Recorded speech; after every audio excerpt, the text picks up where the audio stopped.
গণ অধিকার পরিষদের সভাপতি নুরুল হক নূরের উপর সাম্প্রতিক হামলাকে কেবল ব্যক্তিগত ঘটনা নয়, বরং রাজনৈতিক বার্তা হিসেবে দেখছে জাতীয় নাগরিক পার্টি।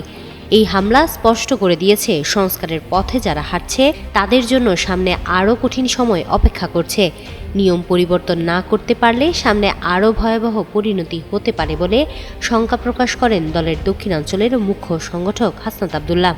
শনিবার রাতে ব্রাহ্মণবাড়িয়ার বিজয়নগরে আয়োজিত এক অনুষ্ঠানে এনসিপির নেতা জানান, নুরুল হক নূরের উপর যে আক্রমণটা হয়েছে এটা তাদের জন্য একটা মেসেজ।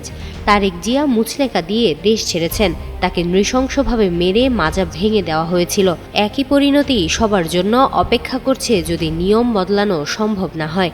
হাসনাত আব্দুল্লাহ আরও বলেন, যদি কোনো কিছু বদলানো না যায় তবে খালেদা জিয়ার পরিণতি তাদের জন্য অপেক্ষা করছে। তার মতে নিয়ম পরিবর্তন বা সংস্কার ছাড়া রাজনৈতিক নেতাদের জন্য ভবিষ্যৎ আরও অনিশ্চিত হয়ে উঠবে। নিয়ম পরিবর্তনের জন্য যেটার নাম দেওয়া হয়েছে সংস্কার, এটার জন্য ঐক্যবদ্ধ থাকার আহ্বান জানান তিনি।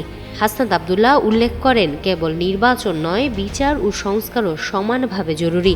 অন্যথায় জনগণের নিরাপত্তা ও রাজনৈতিক অধিকার নিশ্চিত করা সম্ভব হবে না।